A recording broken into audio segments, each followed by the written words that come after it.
Bonjour, ici Samuel Morissette pour votre bulletin TVX de ce dimanche du 10 juin 2012. Depuis quelques jours, la guerre a éclaté au Vietnam entre les Russes et les Vietnamiens. La raison pour que les Russes seraient débarqués au Vietnam serait pour s'accaparer la forêt qui est très riche en variétés, pour s'enchérir des ressources premières de la forêt du Vietnam. Plusieurs vedettes seraient disparues et d'autres seraient prises en otage par les insurgés, soit les Russes, comme moyen de pression pour que les Vietnamiens capitulent. Nous sommes allés au Vietnam pour rencontrer un cultivateur vietnamien qui est devenu un soldat pour savoir ce qu'il en pense de cette guerre.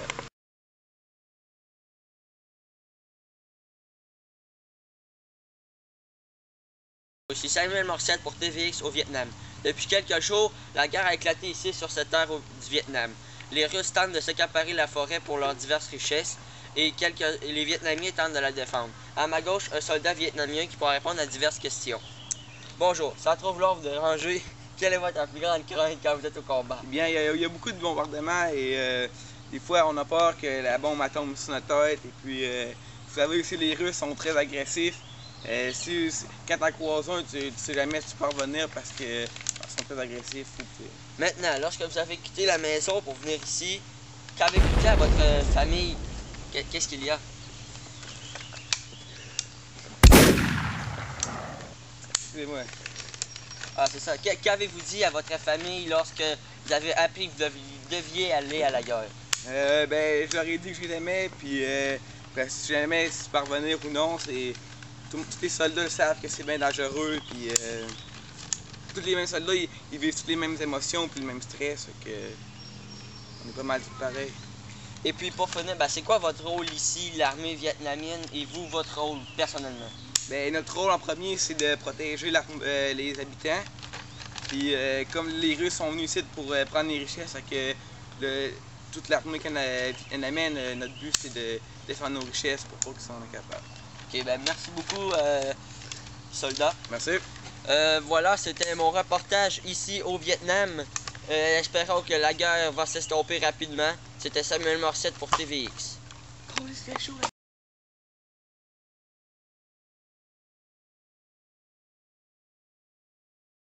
À TVX. Nous allons aller voir le reportage que j'ai tourné il y a de ça une semaine au Mexique sur une terrible épidémie qui frappe le continent nord-américain. Cette maladie touche de plus en plus de personnes et si elle n'est pas traitée, pourrait être mortelle pour plusieurs milliers de personnes partout dans le monde. Elle pourrait se transporter au travers des océans et cela serait catastrophique pour l'humanité. Ici Antoine Ricard pour TVX au Mexique.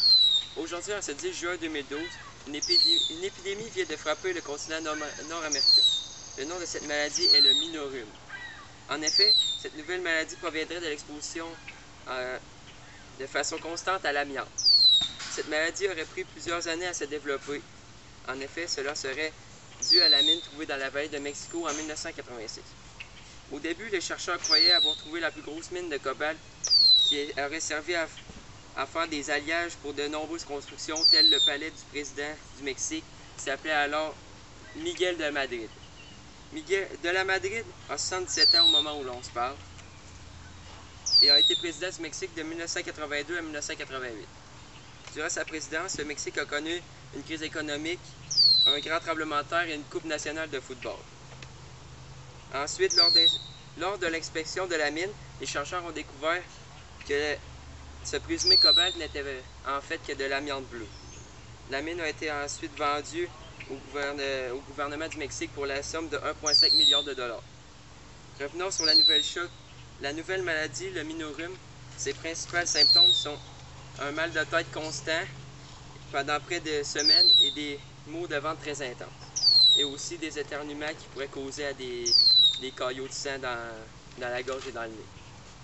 C'était Antoine Ricard pour TVX au Mexique.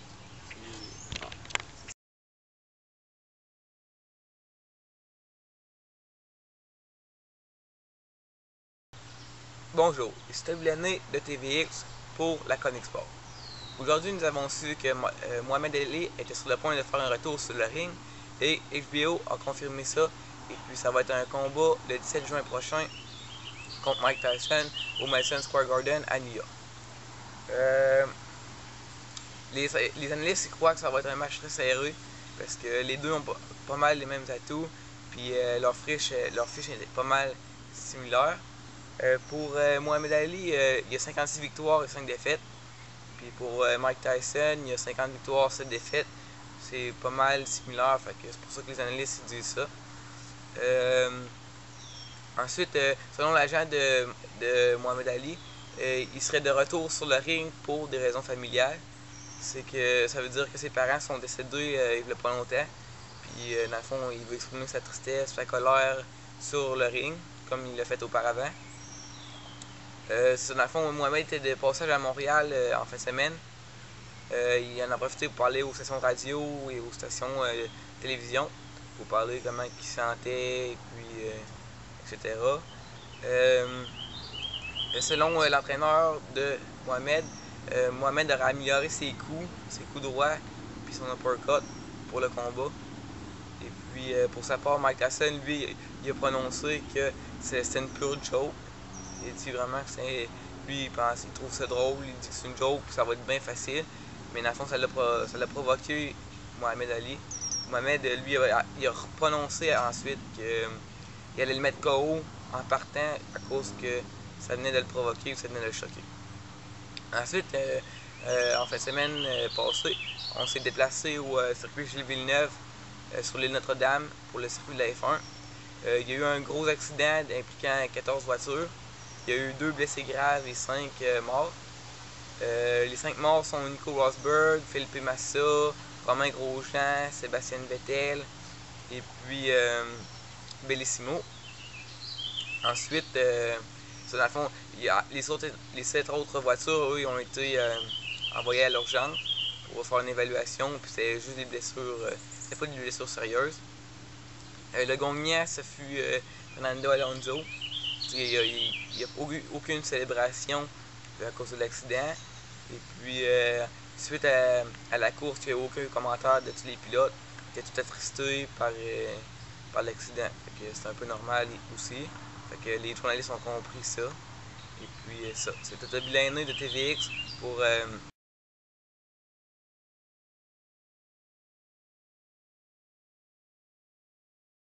Je vais vous parler du retour des Nordiques et d'un joueur qui s'amène avec les Nordiques de premier plan d'une équipe de retour à Québec. L'équipe qui est de retour à Québec, c'est Phoenix. Après quelques mois d'entente avec la Ligue nationale, ils n'ont pas réussi à en trouver une. Donc, Gary Bettman a décidé d'amener l'équipe vers Québec. Le joueur de premier plan dont je vous parle, c'est un très bon joueur du Lightning de Tampa Bay, un centre qui se nomme Steven Stamkos. Ce joueur-là, c'est un très bon joueur. Ça fait quelques années qu'il est dans les Ligues nationales. Il a 21 ans. Il mesure environ 6 pieds et puis il pèse 180 livres. Steven Stamkos, c'est un marqueur de au moins 60 buts. C'est qui va embellir l'équipe. Les Coyotes y ont échangé Shane Doan, leur capitaine, contre Steven Stamkos. Un très bon choix à mon avis. Puis, pour une nouvelle équipe à Québec, ils ont construit un nouveau Colisée qui commence à se construire très bientôt. Un Colisée qui aura coûté très cher, qui aurait été financé par Pierre-Carl Pelado.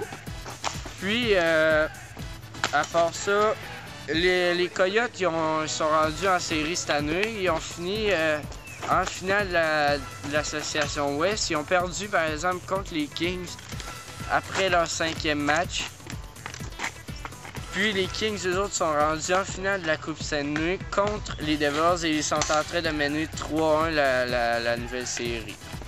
Et c'est fini pour ce reportage de Steven Stamkos qu'on a vu en arrière-plan.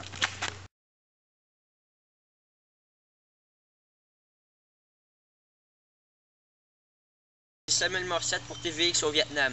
Nous sommes présentement au Vietnam pour la guerre qui se passe entre les Vietnamiens et les Russes. À ma gauche, vous avez le soldat première classe de l'armée vietnamienne. Alors, sans vouloir trop vous déranger, parce qu'il pourrait y avoir des bombes à tout moment, quelle est votre plus grande crainte lorsque vous êtes au combat? Il y a beaucoup de bombardements et j'ai peur qu'une...